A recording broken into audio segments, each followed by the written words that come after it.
Violence and slurs from some of Israel's ultra-Orthodox Jews in battle over coronavirus lockdowns. A frightened policeman fires a live round as a warning shot. Young men cowed by baton-wielding officers drenched in foul-smelling chemicals from water cannon, scream abuse. Ultra-Orthodox Jews clashing with Israeli authorities has become an almost daily routine.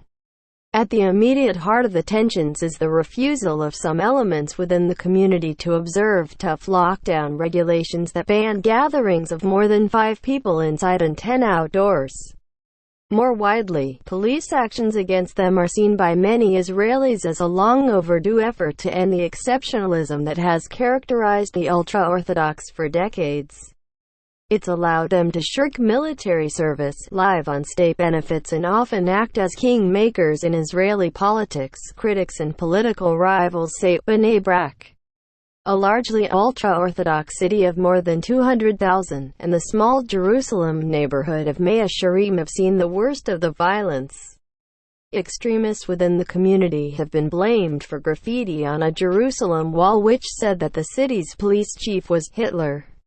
The atmosphere has become so febrile that some Haredim, as the ultra-Orthodox are collectively known, have pinned yellow Star of David badges on their jackets and labeled recent police crackdowns in Bnei Brak as Kristallnacht. Israeli police clear ultra-Orthodox Jews blocking a highway in a protest in Bnei Brak on December 27, 2020, against the detention of a member of their community who refused to do military service.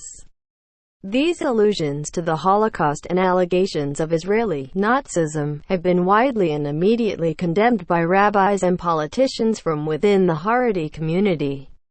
But the same leaders have been equivocal at best over whether to obey the country's lockdown and social distancing regulations during the COVID-19 pandemic. The leader of the Lithuanian ultra-Orthodox community, Rabbi Chaim Kanievsky, has repeatedly ordered the community schools to stay open in defiance of government regulations over many months. Recently, the rabbi is reported to have said that they should not open if confrontation with the police looked likely. The rate of COVID-related deaths in people over 65 among the ultra-Orthodox was estimated last December to be about 3.6% higher than the Israeli norm. According to the Ministry of Health Ministry data show Haredi communities to be suffering infection rates of well over 20% of those tested, and ultra-Orthodox patient admissions are among the highest in the country. Haredi families have an average of 7 children and are, alongside Israeli Arabs, the poorest community in the country. They live in densely packed areas where the men are encouraged to spend a lifetime in religious study. Almost half of the Haredi population lives in material poverty, according to the OECD. Although rarely integrated with other parts of Israeli society, they live highly active social and religious lives. Gathering frequently in large numbers is a central part of their cultural life. Every day for hours we are in synagogues, we are meeting each other, we are together in lessons, we meet the rabbis every day. More on Shabbat. Dov Halbertal, an ordained rabbi and expert on Jewish law, told CNN, "In the end it is very difficult practically to socially distance. Besides, we are big families, we have people of every age. We have 10 people in one small apartment. It's very difficult to be locked in the apartment. You are used to a social life," he said.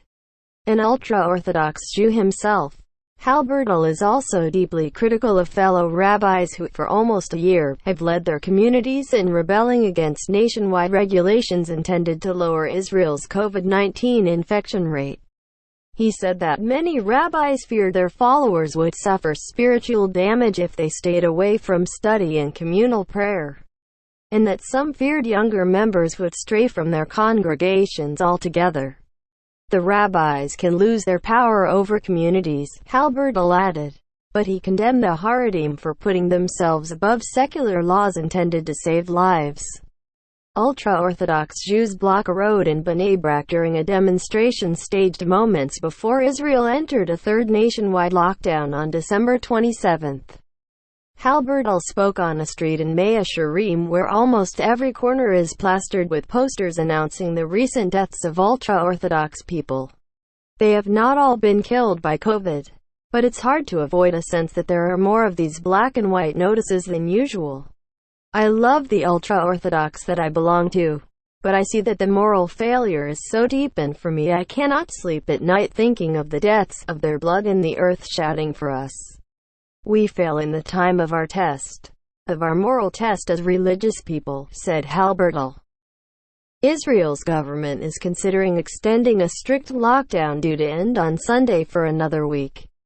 And some politicians have called for a doubling of fines for breaches of social distancing regulations. Infection rates and deaths have been falling slightly, but they remain high even as Israel continues to lead the world in vaccine rollout, with around a third of those targeted for vaccination having had their first shots. Bnei Brak's mayor, Avraham Rubinstein, insists that his city is getting to grips with the COVID regulations and condemned violence and attacks on the police. There are a few people who are behaving violently. We denounce them. We don't want them, and their own communities don't want them. Their communities gave them over to the police, he said, just a few days after he'd been personally threatened on the city's streets by mobs of extremist Haredi youth.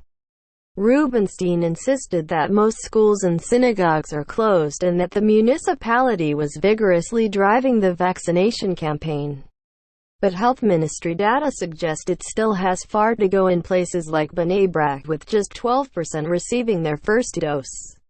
Many other Haredi communities are in the low single figures.